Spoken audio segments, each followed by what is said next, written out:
I'm Holly. I'm from the UK. I am a figure competitor.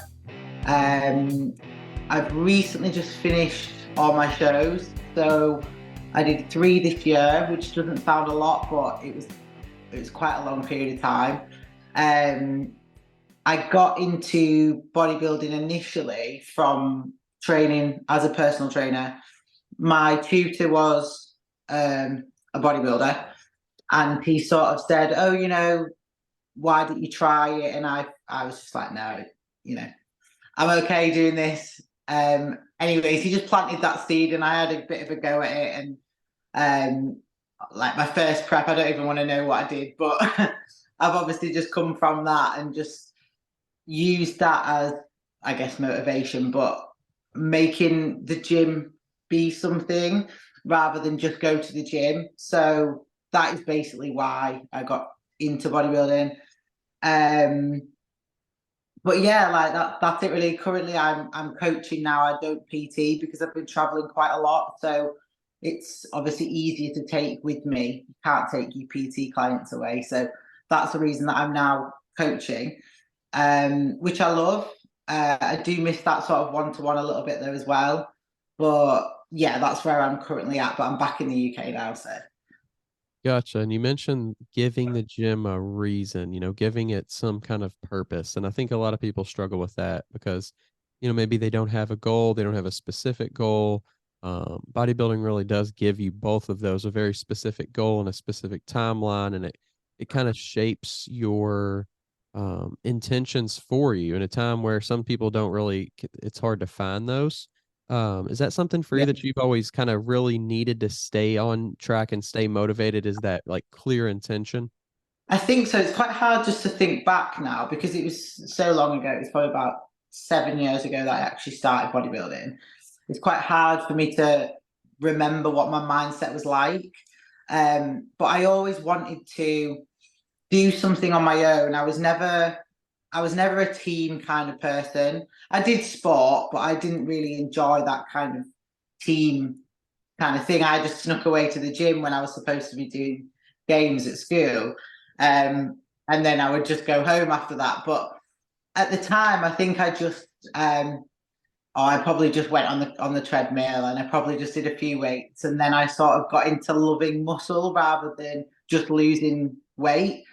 And then I think I just thought, like I'm going to the gym all the time. I might as well do something with it. I'm not enjoying sports at school particularly. I'm not going to go that way. So I might as well invest my time into like creating a sport out of it, basically. I don't want to get too bulky. You hear that all the time, right? I don't want to get too big. Don't want to build too much Yeah. muscle. Are you a personal trainer, online fitness coach, or gym owner on the verge of burnout? Are you wanting to grow your fitness business but can't add more hours to your hectic schedule? Introducing Trainer Revenue Multiplier, the premier wealth creation system for fitness professionals that helps you earn more and work less. Visit www.trainerrevenuemultiplier.com today to schedule your free business accelerator session. If you're serious about taking your business to the next level, schedule your call today. For you, what really drove you though to want to do that? What made you want to get into the muscle building side of things? I think when I first started, I just wanted to be as skinny as possible. And I had friends who had like the biggest thigh gap, and that's all I wanted. And now I couldn't think of anything worse than having a thigh gap, you know? So it was definitely not always my goal to be big, muscular. I definitely did start by just wanting to be skinny, but then that was also the times that that's what people looked like. That's what people wanted to look like. It wasn't normal, and it probably still isn't, but it's a lot more, you know, normal, I guess, to want to be muscular now when it wasn't 7 years ago at all. So my direction has definitely changed, and the way I want to look has definitely changed. It's changed in the last 3 years. I probably wanted to look the way I look now 3 years ago, but now I'm here. I want to look, bigger and better and all that kind of stuff. So it's constantly evolving, what I want to look like and where I want to be. But that's life anyways, right? Yeah, it kind of gives you always something to shoot for. But is that ever hard for you mentally to be like, man, even though I've achieved something, I still have to go and like maybe make a tweak, or I have to continue to build. Like, I mean, it gives you something to shoot for, but does it ever give you a little bit of like, because you don't want to be content, but at some point it feels good to at least be like, man, I achieved this and I'm happy Yeah. with this. So I guess really, how do you balance the I'm happy with where I am and what I've achieved, but I also know I have to continue to do more? Yeah. I think it doesn't really come into my head as in I don't really ever stop and think that's it. I think it's really hard actually, and I think for a lot of competitors to actually appreciate what they've achieved, and and give themselves the credit that they deserve. But because we finish as prep and then we're straight, like the next day we're literally into off season, we're looking at the next goal. And it's definitely hard and definitely something that I've spoke to people about, where we don't actually sit down and think, actually, I did quite well there. And I actually, did my best and I looked amazing. Like we don't really do that. So it's definitely a hard one to say, how do I do it? Because I almost don't do it. But I just look through my pictures and I think, whoa, like what a difference. And it's just when I look at pictures, I think that I realize how far I've come. Um, and that's like the only way I would like sit back and actually take that in. And I do that a lot more now than I used to. But I think, when I started out, I thought I thought I was great when I competed, and then I compete again, and I look back and think, oh my god, no, you weren't, sort of thing. So it's a tough one to definitely give yourself the credit you deserve, but also know that you still have to keep going. Unless you finish bodybuilding, unless you think, right, it's time to hang the heels up, I'm done now, then you can look back and think, right, I'm happy with what I did, but there's always something else to go for. So you can't be complacent, but you also have to give yourself a little bit of credit for what you've done. It's such a dynamic canvas. Yeah, you're totally right. And I mean, it's like going back to a painting that you've done and go, oh, actually, I need a little bit more there. And then you go away and you come back and go, actually, I need to do. And like you could do that forever, right? It's infinite if you want it to be. But the more exciting part, I think, is when you just need to bring up your whole body in general. So then you can just go in the gym and you can just enjoy it. Whereas when you're at the top of the game, like the top of the pro league or whatever, there's so many just finer details to work on. And if you watch like Sydney Gillen's training, figure Olympia of the world, like I think she got like 6 times or 7 times. Her training is so what I would call boring. And I don't mean that in a disrespectful way, but she's doing really like light stuff, really just isolation stuff here and there. But I love to go in the gym, I love to squat heavy, I love to deadlift, and I love to push and all that kind of stuff, and leave the gym feeling like I had nothing left. And that's why it's quite exciting now, because I just need to bring my whole body up. There's nowhere, it's not like, oh, my left lat needs more detail, or, my right quad needs more sweep on it, or kind of thing, which is when you would have to go into the gym and you'd have to make those like really minor adjustments to your training. But yeah, I think like the majority of people just need to go into the gym and train hard and just bring everything up. Are you a personal trainer who wants to scale and grow your business online? Have you been coaching online for years, yet don't know how to incorporate online into your current business model? Introducing Trainer Revenue Multiplier, the premier wealth creation system for fitness professionals that helps you earn more and work less. Visit www.trainerrevenuemultiplier.com today to schedule your free business accelerator session. If you're serious about taking your business to the next level, schedule your call today. So take us back a little bit in time to when you were first getting into the sport and what it was like for you to really get into it and go through your first prep, and then, obviously a thing in and of itself, but then kind of getting into your first show as well, how that was. So I think I pretty much prepped myself my first show. It was like I don't even want to know what I did, but it was so long ago. I probably just cut out carbs and hope for the best. But yeah, obviously that was like a long time ago, and I had a little bit of help here or there. But in my mind then, I was just doing it for something to do. It wasn't a priority of mine. It was just or I'll just get lean and see what's there really.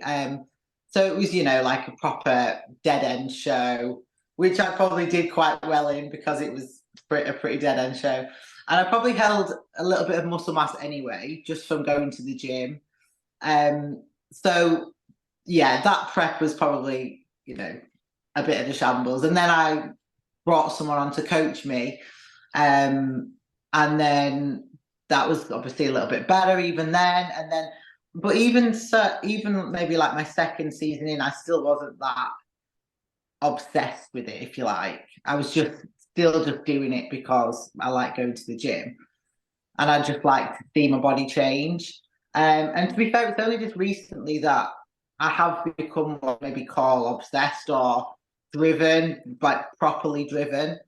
Maybe in the last, maybe just in this prep, to be fair, because I can actually see myself being in the pro league now. I think when it's so far away and such a far thought, really, it's quite hard to envision that. But when you come closer to where you want to be, that is when it gives me more motivation, if you like, or drive.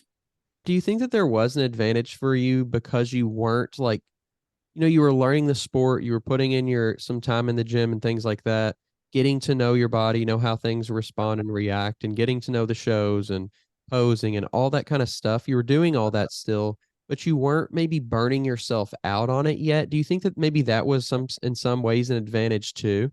Yeah, potentially. And I mean, it's hard to think what if, isn't it? But maybe if I was more obsessed with it then I would maybe have rebounded and thought, I don't want to do this anymore. I've wasted so much time, not doing any social events or whatever. So maybe if I had been more into it, if you like, then maybe I wouldn't be so good now or so, strict and determined now. But you build up foundations, don't you? And even though it might not have been it obviously wasn't my best years, but I still got the experience from it and I still got the stage experience from it and the dieting and just like the whole mindset of not cheating on your diet to make me what I am today. Absolutely. Yeah. And so what are some things that you've really shifted, maybe even like you said, just recently? I actually decide where I want to live now, where I want to train. And that would never have been the case, a few years ago. I would just have chosen a gym that was where I lived or near where I lived, or that was the closest to me or the more accessible or easiest route kind of thing. Whereas now, where we are now, we're not settled. But when I chose to be here, where I am now, I chose it because it was in a radius of the gym that I wanted to train in. So I guess my priorities have gone from I want to live where my friends are and where my family is and, all that kind of stuff to I actually want to live where it's going to make me better in my sport. So that's definitely a big one because I don't live near any of my friends now. Like I can travel to them, but I also realize that, this is what I want and I can make both work kind of thing. And that's not to say I don't see my friends and my family. Like I cut everyone off because of bodybuilding. That's absolutely not the case. But your priorities change. And I also just stick to my diet more now. Like my reverse diet from my last prep compared to this diet is absolutely worlds apart. And I thought I nailed the last one, and I didn't. Because I put on loads of weight and I have done after every prep just because my body's so susceptible to it. I put on loads of weight in the initial 5 weeks post show, and this has been so controlled. But it's just a development of my headspace. I just realised that what's more important is keeping my physique in check rather than some off-plan food that I don't need every single day.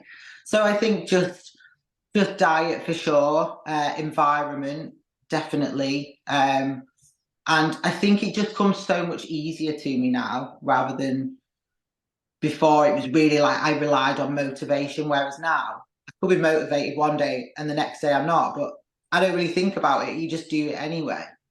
Right. You know, you have to be a bit selfish, especially in this game. Like, you just have to be. And look, everyone else is selfish. How many times do you get cancelled on plans wise? All the time.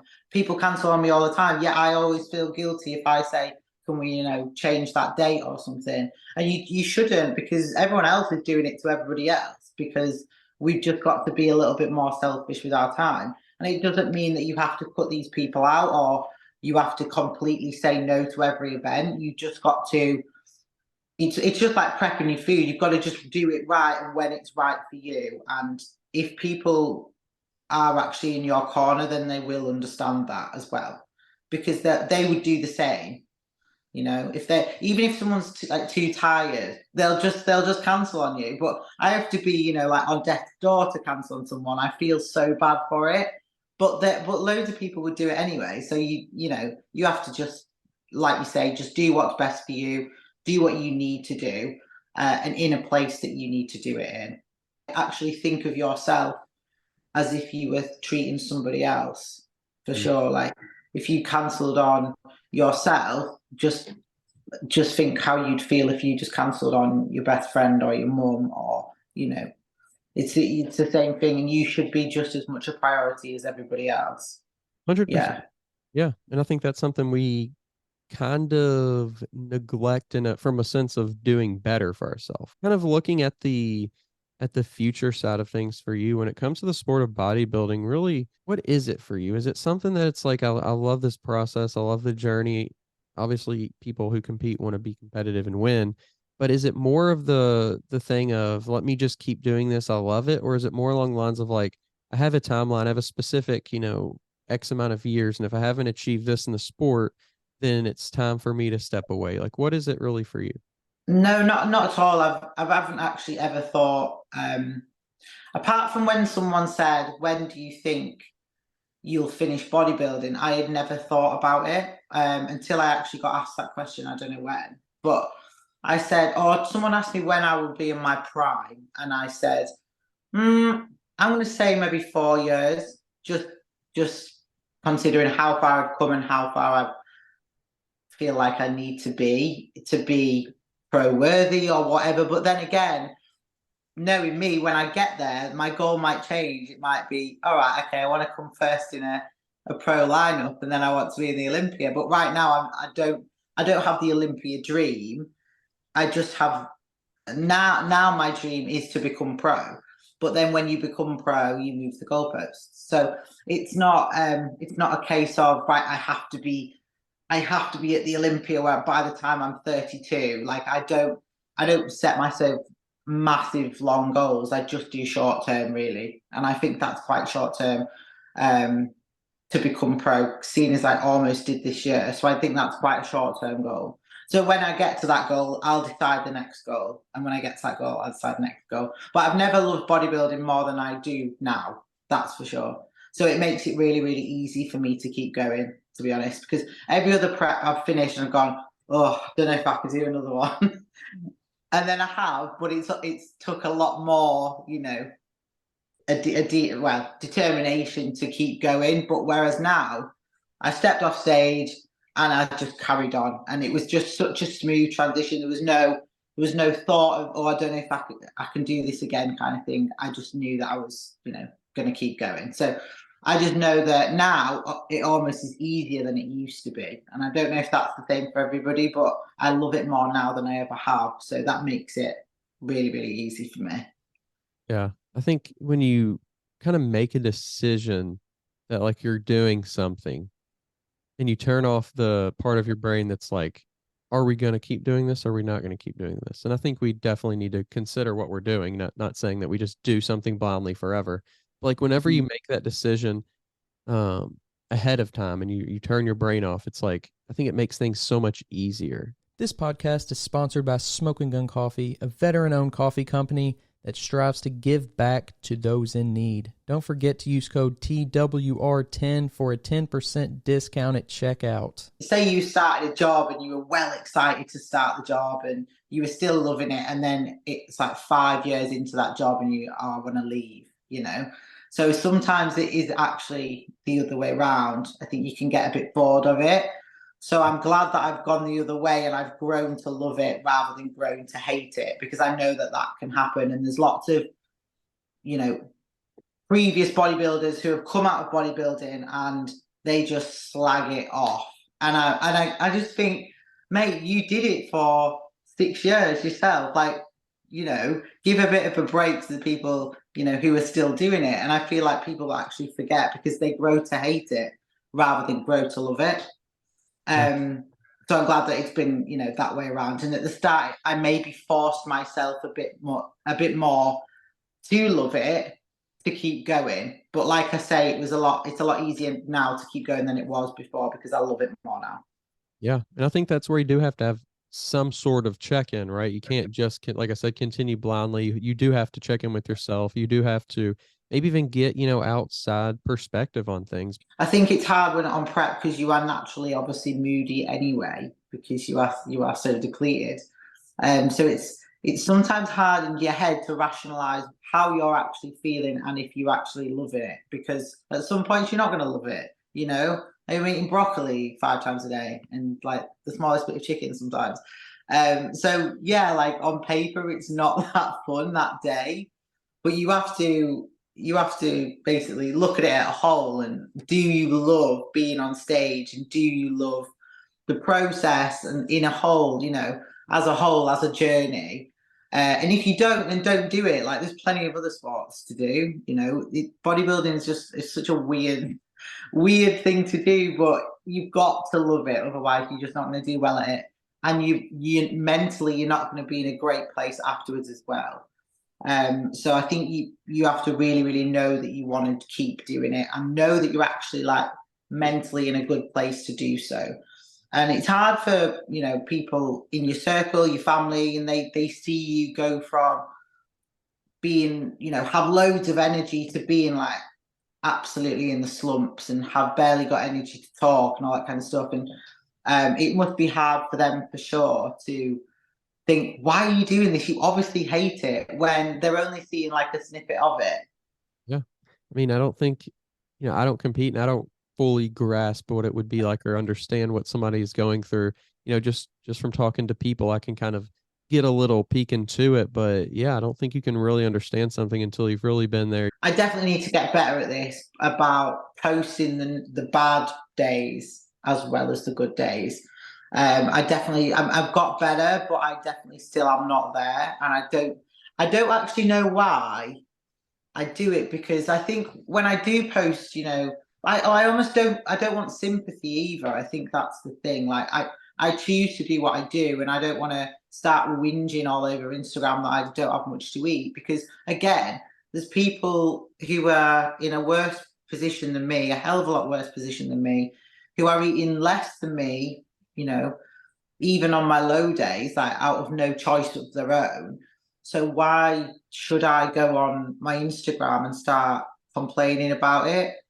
So there's definitely that comes into it, because it's my choice. Mm-hmm. But it also on the other hand, you do need to start sharing, you know, not just your highlight reel, you know, the actual down days and the bad things and all that kind of stuff. But yeah, I agree. There's definitely more of that now than there used to be. It did used to just be shiny and everything was perfect. And here's me in a sparkly bikini with a tan and makeup, like one day out of however many. And I think you just get to the point where you look like that every day anyway. Like you look so rough every day that you just post it anyway, and you sort of just used to yourself looking like that. And then you look back at your pictures and think, oh my God, I actually look like the skull emoji. You know, so I think, but it just shows that people don't care. Like people don't go, oh my God, you look rough today. You know, they actually don't notice. So it's quite funny, really. I think doing, you know, you're talking about people, you know, posting on there, or maybe you specifically not wanting to post on there and seem like you're just complaining and you're just trying to drag the energy down. And I do think that there is a little bit of an art to how you express that, right? Because you don't want to be complaining and whiny, but you you do, I think there is a, like we're talking about, there's a power in sharing something real and being authentic, right? So I think there's really an art to figuring out how to do that. There's definitely value in that. But it was great getting to chat with you. I really enjoyed it. Thanks Yeah, for coming on and kind of sharing a bit about yourself. It was a great time. yeah. No, thank you so much. Sorry, I thought it was 12. I hope we've got through quite a big chunk, but thank you so much for having me on. Where are you based, by the way? I'm here in the United States in Louisville, Kentucky. Okay, cool. Yeah, no, I was in America for like 3 months just recently. My boyfriend was competing blooming everywhere, so I don't know if I'd crossed you, but I haven't. So that's one for the bucket list. Have a great one, and I appreciate you. Thank you. You too. If you're tired of searching for a coach or trainer, somebody who knows what they're talking about and has experience, make sure you go check out the new Coach's Corner on weightroompodcast.com. You can find quality, qualified coaches to help you achieve your goals, whether that's in bodybuilding or just general fitness. Stop wasting time and start achieving your goals today. The link to the Coach's Corner is down in the description below.